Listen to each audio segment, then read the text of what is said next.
Hi there. Welcome back to American Snippets. I am your co-founder, Barb Allen. We are here today with Chuck Ray. He is a 9-year Marine Corps infantryman veteran. Yes. Highly decorated. He has found his way back into the civilian world, successfully made that transition, and is now locked in with one of our newly favorite companies, Grunt.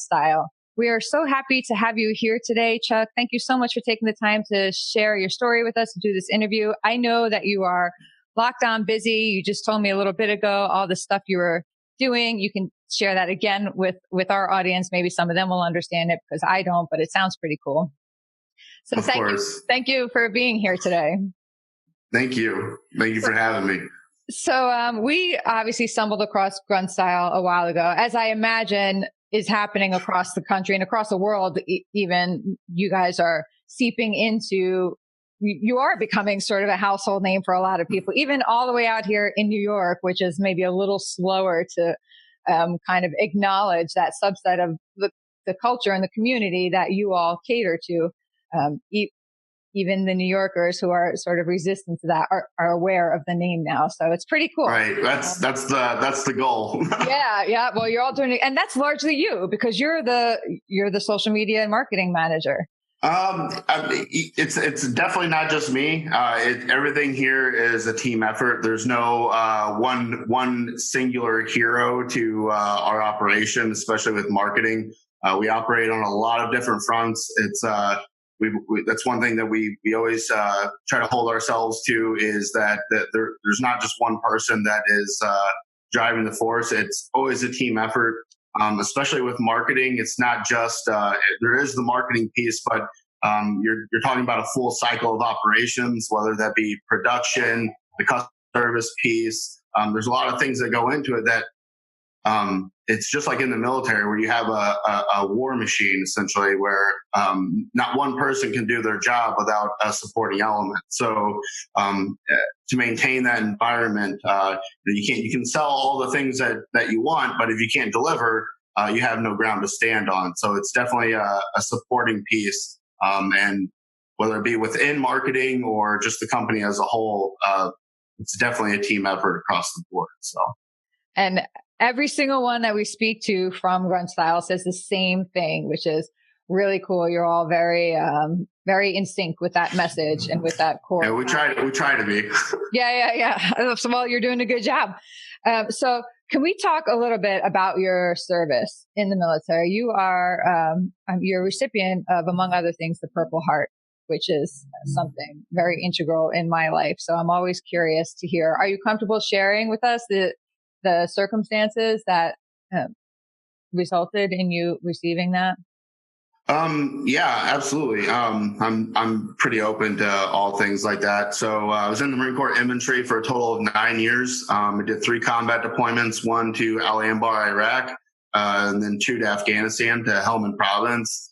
The one that essentially caught me on the chin and it ended up ending my military service was in 2010. We were conducting a raid in Helmand Province, right outside the Grunt district. Move in under early the 0 dark 30 situation. Moving in at night to get into position to conduct the raid. One of our vehicles got stuck in some soft sand, and we went in to pull them out, and resulted in pulling them into an IED, which then hit both vehicles. So with that, I lost consciousness, resulted in traumatic brain injury. I was CASEVAC to Camp Leatherneck. And then, obviously after that deployment, began my med board and again, inevitably my early medical retirement. Well, early, 9 years is a long time. I know that's earlier than you planned, but 9 years of that and 3 deployments, maybe, it's not as early as it could have been. I wasn't done yet, but yeah. Done yet. Yeah, I know. I hear you. And that is a common, message that I get when I speak to combat veterans, like all of you. And this is something that's so extraordinary. One of the things that's extraordinary to me so many of you, no matter what you go through and no matter the cost, I've had so many people look me in the eye and say, I would do it all again. Even so, because you believe in it so much. Oh yeah, absolutely. And one reason I want to get into that a little bit is because we are in the month of Memorial Day, and I'm a Gold Star wife. I lost my husband in Iraq in 2005, and I'm deeply embedded in that community. And one of the things that I found to be it was years later. I don't know, it's my own process I had to go through or whatever, but maybe other people had told me this message before, but it didn't impact with me until I heard somebody else get up and say it when they were giving a talk a while ago. And it resonated with me, the accomplishments and everything that you all did while you were on your deployments, like why you went there. Because we only get our news from the media, right? So it's easy for us to sit back and say, oh my God, what the hell did my husband die for? Like, why are we even there if there's no point? So when we get to speak to people like you who've been there and still believe in being there so much that you would go back if you could, that resonates with us and sort of validates you. Does that make sense? It sort of gives purpose to our loss. So, if I take you down that road, that's why. That's why I want to do that. So maybe we can get that message across a little bit and just offer that out to our Gold Star families too this month. So just sort of remind us all that there's a purpose behind it, and it wasn't all for nothing, right? Absolutely. So can you tell us what you think? What is it that would bring you back? What is it that you feel was so important? That we are accomplishing over on those deployments, that you are accomplishing on deployments, but the country as a whole? Well, I mean, first of all, that's something that I think every service member, whether you're a veteran or, you're still active duty, I think that's something we also, at least me personally, I don't want to speak for everyone, but that's one thing that we've dealt with too, is you do have those seconds of doubt sometimes, especially with, all the close friends that I've lost, in country. It's one of those things where things develop and you hear stories come out of places that when you were there, they were quiet, and, now they're, essentially right back to square one, and it's disheartening. And then, it starts to make you think a little bit. And, that can be a struggle. But, for me personally, I think it's kind of my question would be a little bit compounded. For one, first and foremost, I mean, you're talking about people who, are not in alignment with anything that we do. The people that we're fighting, not the local nationals per se, but so in my mind's eye, it's always better to take the fight to them than to sit back and expect and wait for something else to happen to us. That's the way I look at it. Not that there's an end goal, but at the end of the day, I would rather do that than people here in America have to continuously deal with terrorist attacks, things of that nature that you're seeing over on that side of the world, even not just in Afghanistan, Iraq, but there's certain countries that they kind of have their guard down, and you're seeing that happen more to them. I don't ever want us to end up in that situation. Is the world perfect? No, it's not a peaceful world. You're gonna have people who are out there that want to push an agenda or cause harm to people that aren't in alignment with their beliefs. That's inevitable, but at the same time, you can minimize the effect here on our turf by taking it to them. The other side, and I noticed this a lot in my deployment to Iraq, which was in 2006 to 2007, was there are people there that do appreciate what we're doing.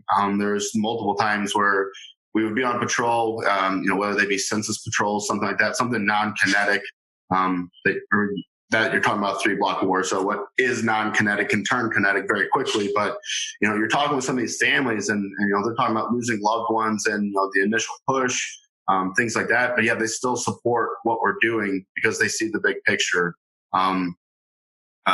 That's one of the things that if someone can, even through their loss, still support what we're doing, I mean, to me, that hit home a lot for me. And not everybody supports us there, but that was the big thing for me is,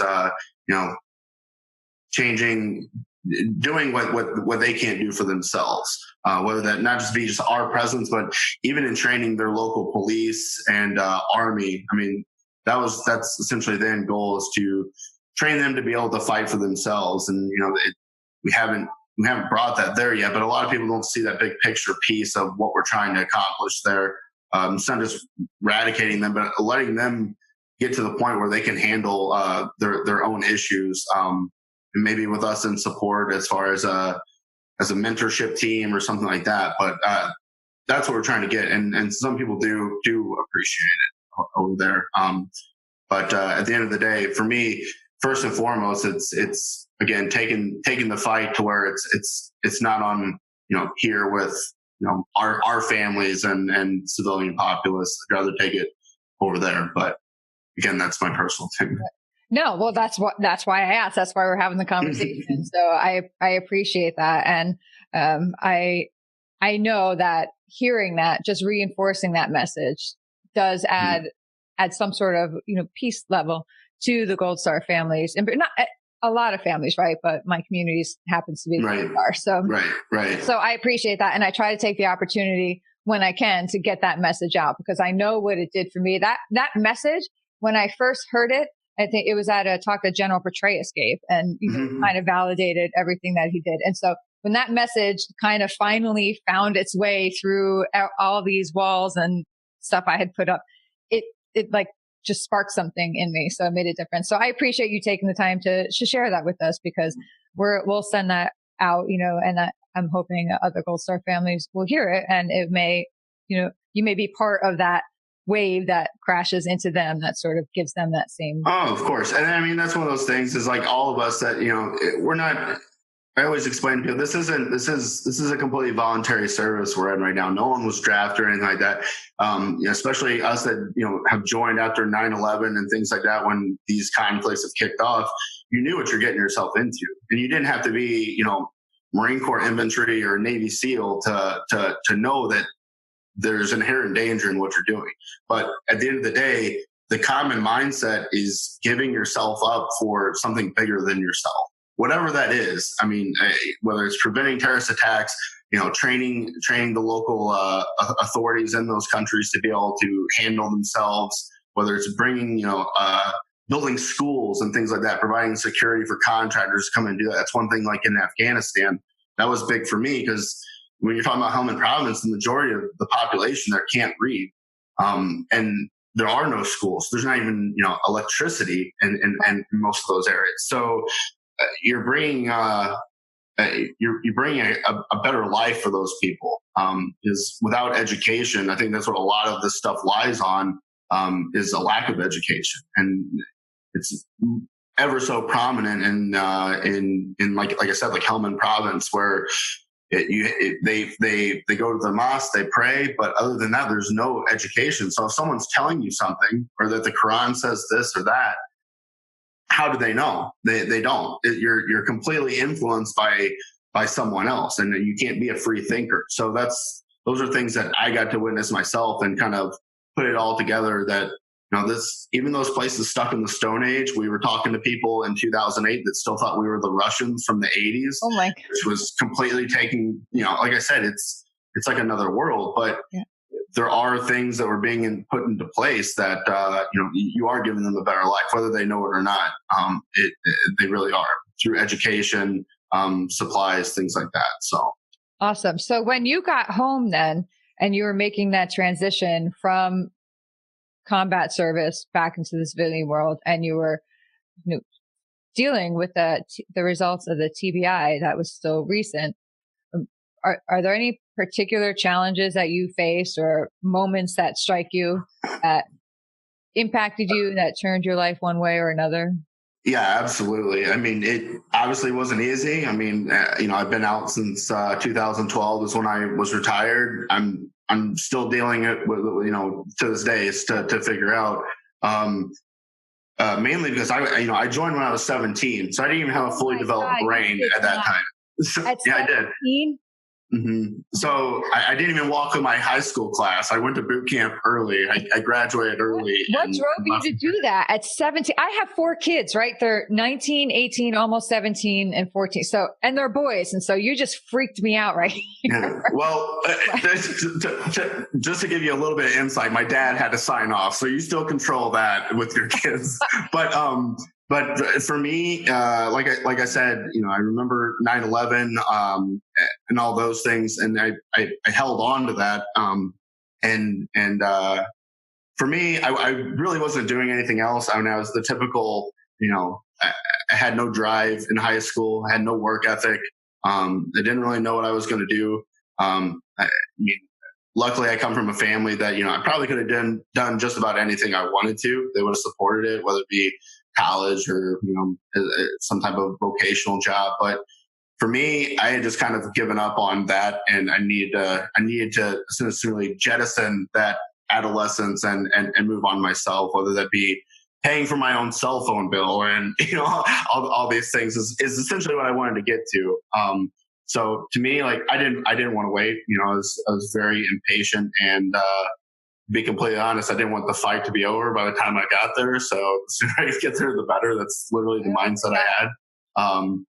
But for me, that was one thing. And then, like I said, transitioning out, I mean, like I deal with it, on a daily basis so with that, going in when you're 17, now I'm out, I'm, 26 at the time. I don't know who I am, to be completely honest. My entire life and adulthood for me has been, just combat deployments. And if you're not on a combat deployment, you're training for one. So now you have to revert to a whole new thing, and just going through life, daily things. It's difficult because not in the sense of like actually being like actually hard, but it's a conflict in the sense of I don't know what I like. I don't know what I want to do for a career. Yeah. I don't really even know what I'm good at. One thing that I found though is the military does teach you a lot of things that resumes and things like that. The typical, I was Marine Corps infantry, there's nothing for me in the civilian world. I just don't see that as true at all. For me, a lot of there's traits that you build while you're in the military that aren't teachable in the civilian sector in any capacity, especially things like work ethic, things like that, staying late, doing, attention to detail, all these things that are completely invaluable to companies, because like I said, it can't really be taught. I can teach you how to build, retargeting ads and email campaigns and how to screen print a shirt. But at the end of the day, if you don't have that work ethic, I mean, that's what's going to propel you forward. And that's one thing that's helped me out a lot. But for me, that was the biggest thing, is just figuring things out.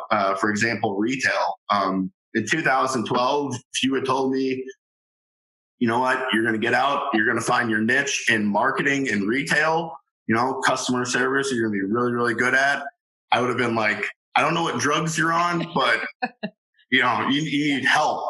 Yeah. And sure enough, that's where I'm at. And a lot of it is, for me, was not blocking anything out, not saying no to anything, and literally just trying anything you possibly can. I've done everything from working in a casket warehouse. I got involved in veteran nonprofits. I was a VSO for the Veterans Assistance Commission for a little while. And, like the VSO position, I thought that was the shoe-in. I thought that was going to be, what did it for me. And realistically, that was one of the most hated jobs I probably had. I did that. I just did that for 3 years. You were helping veterans file claims, VA claims. Mm-hmm. Yeah, that's absolutely. I just spent 3 years in those tracks. But yeah. Go ahead. So you probably know a little bit of what I'm talking about. I know a lot of what you're talking about. It was it wasn't just claims, but then also like financial aid, things like that. And I thought, okay, I'm going to be a difference maker. I'm going to help my brothers and sisters out. And at the end of the day, I was just like, this is really frustrating, because your heart's in it for all the right reasons. Yes. And you have this like idea of like what it's going to be like, but then you get in there and there's all these underlying issues that you couldn't have foreseen before. Right. And they take all the fun out of it. Nursing was like that for me too. I was in nursing school before I got out. While I was waiting for my med board, I was attending school. I got my CNA, so I'm thinking again, okay, I'm going to serve just in a different way. And I, was in getting my CNA certificate.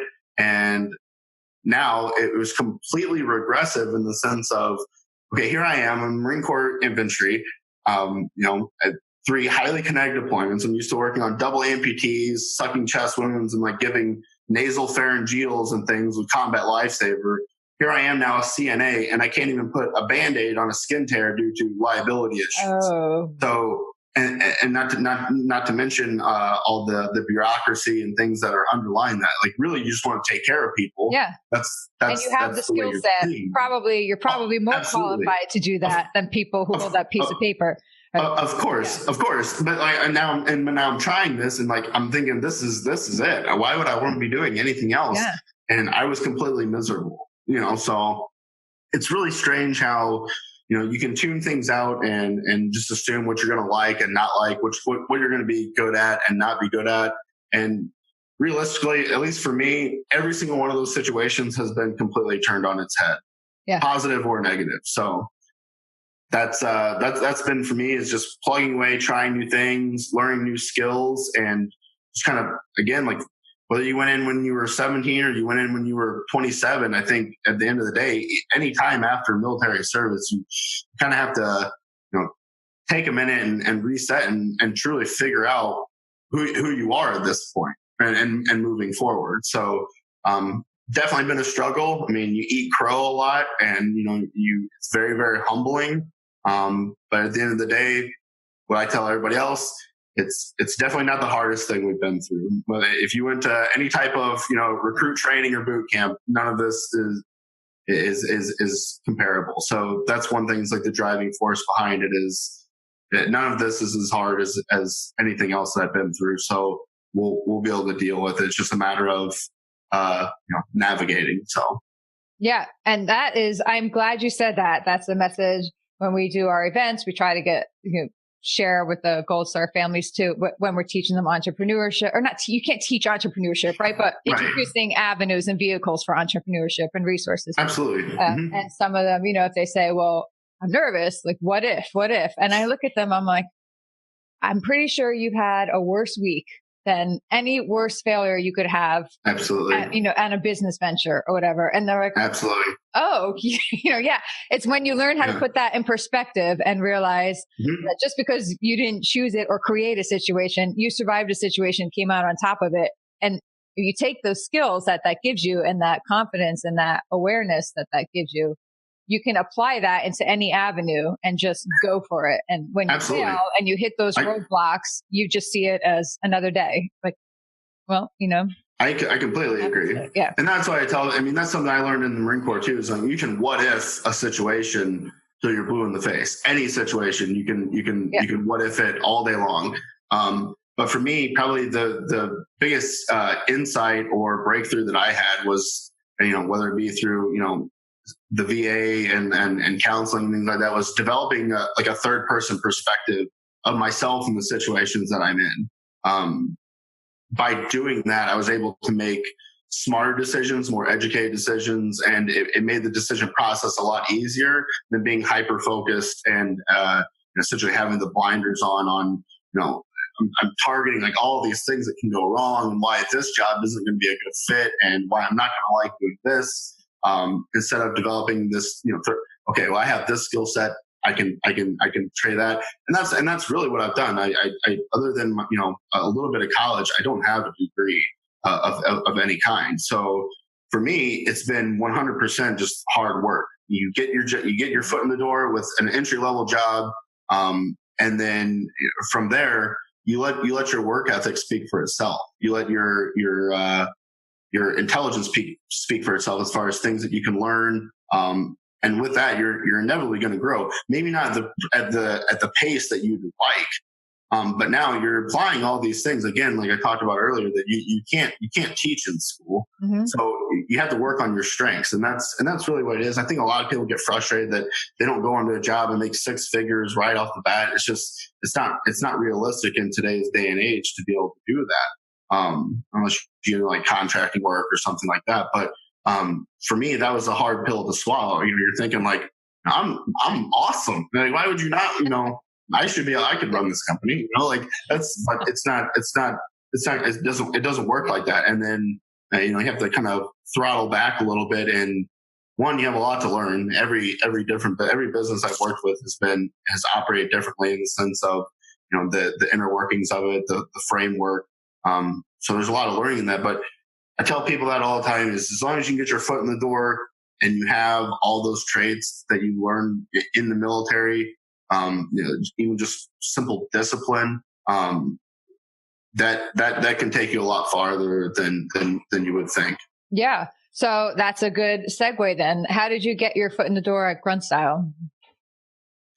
So me getting into Grunt Style, it was a long time coming. I was a fan of Grunt Style. Even, when they launched, I was being med boarded at the time. I bought a couple shirts. I just thought it was really cool that, these guys are like, doing what they're doing. I had no idea like the business model or really like the pride in military, pride in self, pride in country. I didn't know any of that. It was just, these were cool shirts that, I related to essentially. So, always been a fan ever since the launch. And then, I went through a slew of different jobs. I got into veteran nonprofits for a little bit, where I was looking for, ambassadorships or partnerships. So with that, it kind of gave me a little bit more intimate insight to what Grunt Style was. I had moved back to Chicago from Camp Pendleton with my wife at the time. We were donated a mortgage-free house. I had a lot of time. I had a lot of freedom in the sense of trying to figure out what I was doing. I became a Grunt Style ambassador. I competed in bodybuilding for a while, so I had a relationship with Grunt Style through that. Turns out they had a opening as a research and development assistant. So it was literally like an office assistant job working for research and development. So of course I don't know anything about research and development, but I know I can learn, and I'm good at taking direction, it's Grunt Style. So it really can't be that bad. And so I got in with that. One thing led to another. We last year developed all the sub brands of Grunt Style Motorsports, Fitness, all these sub entities within Grunt Style. And that's when I was able to leverage the social media and marketing capabilities that I'd learned through all these other different ventures, whether it be through being a VSO or nonprofits or even a public figure page that I had for myself when I was bodybuilding. I had already learned all these like small skills. And then I also had, work ethic, things like that. I brought that in. And when we launched those new brands, I took over the Grunt Style Motorsports page. And I just went to work. That was my baby. So I just focused all my efforts on that. And the growth rate for it was astronomical. And so one page led to 2 pages, led to 3 pages, led to me learning, bigger aspects of marketing, not just front end operations, social media, like you see as a user, but the back end stuff, the marketing ads and, email campaigns and all these different things. And I was just a sponge, just soaking all of it up. And here I am today. And, I do America Bourbon, for example. I've been the marketing director essentially for that brand. We just launched in August of last year. We already have 25,000 followers on social media. We have contracts with Walmart, Kroger. We're in 11 states with Southern Glazer as our distributor, the largest distributor in the country. This is all in a span of 8 months. So through all these other things that I've learned, I do that for multiple entities, but it's been that's how I got in with Grunt Style was just taking all these like small details. And like I said, you go in with work ethic and you can learn all these different skills and not just not being stagnant. And then, you can only grow from there. But, that's what it was still through the veteran community, as a VSO and doing nonprofit work, was my segue in just as an ambassador, helping, the sales effort in that way and, custom sales projects for, like I said, for like nonprofits, making shirts for them. And then just rolled the dice, took a job that I knew nothing about, got the job and, just ran with it from there. So. Perfect. Sometimes that's the best way when, you wind up at a place that you never intended necessarily to go. And it's where life leads you. And those are the perfect. And I think a lot of people get hung up on like, I have a direction I want to go. This is my azimuth. I got to walk this way. But realistically, at the end of the day, I mean, how many people you talk to, they end up in somewhere in a job, in a state, anything where, even relationships where they had no idea. Like, I don't even know how I got here. Yeah. So many people have college degrees that, they have a degree in, pathology, but then like they're doing like, I don't know, construction work or something like that. It's crazy how, you think you know what you want, but at the end of the day, you're just going to end up somewhere. Exactly. Yeah. And especially when you're making those decisions at a point in your life, and you don't realize 30 years later, like 30 years seems like it's never going to happen, but right. Exactly. I don't know many people my age who are working in the career path that they studied or planned. Right. So unless you're something like maybe even like a lawyer or something like that. But even in situations like that, what kind of lawyer are you? Yeah. Like, I wanted to be a divorce lawyer. Yeah. Now I'm like a construction lawyer. Like even things like that. You have it's crazy how we just kind of end up where we're going to end up, and you kind of just go with the flow, and you can take a lot of stress off yourself if you just accept that. Just go with it. Yep. Exactly. I know. I have my first degree was in equestrian science, right? And now I'm co-founder of American Snippets. So it's a different path, right? Horses to this, but I tie it all in somehow. So it is interesting. And I love hearing other people's stories on how they, wind through their life. It's awesome. If you look ahead, maybe 10 years, if you had a guess today, what you'd be doing in 10 years, what do you think it would be? Yeah, it's all about staying busy. You never want to go, like I said, being stagnant. That was one thing for me also getting out. I'm thinking the time I'm 26, I'm like, okay, I'm going to be medically retired. I'm going to have, a little bit of, financial leeway. I'm going to take some time to myself. I was like, I'm going to hang out, play Call of Duty, whatever. That lasted like a week, and I was just absolutely losing my mind. Mm-hmm. But I think a lot of people, they get caught up in that, in the sense of they're okay with being stagnant, but I mean, there's no way to grow when you do that. It's a trap. So, as long as you stay active, like I say, you try new things, get out, put yourself out there too is another thing. I mean, and there's everything that can be deemed, worth it in a sense. There's some inherent risk to it, Yep. So you're not going to know that until you do it. Exactly. Yep. So here at American Snippets, we have our own idea of what the American dream is. To us, a lot of people brush it off as a cliche or say it's dead, but to us, it's what drove us both to be where we are today and what is moving us forward. And we value it, and we value everything that has gone into it and all the potential it holds. So we're always curious to know from our guests who we feature what the American dream means to them. The American dream to me is one, endurance. So enduring anything comes your way. Again, you don't just throw up your hands and give up when you're tossed a curveball. Success, and I think everybody has like their own idea of what success really is. But pretty much doing what's something that's fulfilling to you, whether that be of monetary value or family or friends, but also like even giving back to the community where you feel like you're contributing to society in some capacity.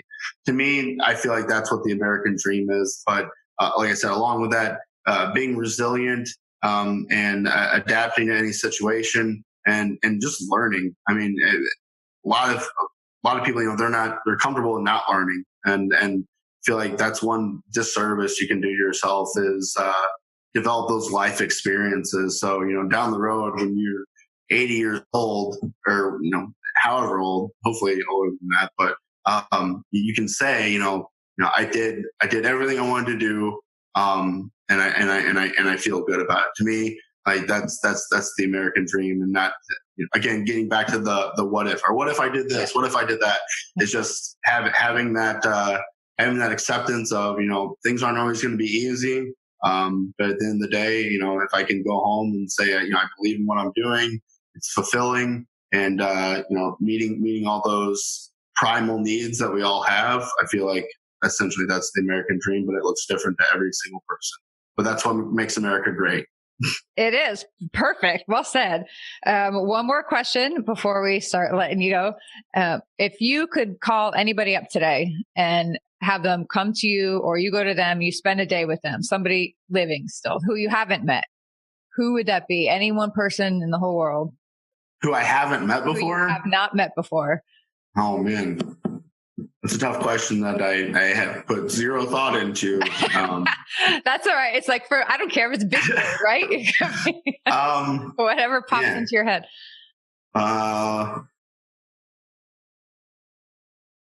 Maybe somebody like Morgan Freeman. I don't know. Perfect. Nope. I ask this question to everyone, and it always puts everyone on the spot. One person turned around like, well, who would you meet? I'm like, oh, shit. Bought them some time, right? But I love the question. Yeah. I think it's very telling, and I think it gives people the chance to think for themselves too. Puts thoughts into their head. Right. Morgan Freeman, he's pretty cool. I don't know. I just see him as being very intellectual, and I enjoy having intellectual conversations with people. So I don't know. He's as good a pick as any. Yeah, exactly. Yeah. My future wife, maybe that would be a good one. Oh, so he's single, everyone. All right. I'm a writer, right? I met my fiance online. Match. Right? So if you need help writing that profile, I'll send you. Yeah. We'll say Morgan Freeman as my celebrity person I want to meet, and then future wife as my just everyday person. All right. What are you looking for in the future? I happen to know a bunch of single women, by the way. Another much more complicated question. All right. I'll let you. I won't push that one. But I am gonna share your story with a lot more people now. Okay. Thank you. We're pretty cool. The world. We're pretty awesome in our own right. I don't doubt it at all. All right. On that note, we are just going to thank you one more time for taking the time out of your schedule. I know you all have insane schedules there. You're busy and you're just huge corporations. So we appreciate you taking the time to be a part of American Snippets. And now we got you. So, we'll keep updating how you all roll and new events as our community is growing now too. So it's fun to grow along the way and to find someone. We love you guys because we were like, when we came across Grunt, we were like, oh my God, like their mission is in complete alignment with ours. So it's cool for us. It's validation because maybe people in our world were like, seriously, people are going to like follow patriotism. We're like, yes, they are. Absolutely. And this is why. And so, we were excited to find you all too. Thank you for your service, first of all, too. And thank you for sharing that with us because it is really important. And I love that you shared that message that I'm able to send on to the Gold Star community. It does make a difference, whether you believe that or have ever thought of it or not. Just hearing reinforced is huge for us. So thank you. Well, it's helpful for us too. The Gold Star community is definitely, for me and the experiences I've had with Gold Star parents, spouses. It's helpful for us too. I think everybody can benefit from it. But thank you for the opportunity and having me, and thank you for what you guys are doing. All right, perfect. Thanks again.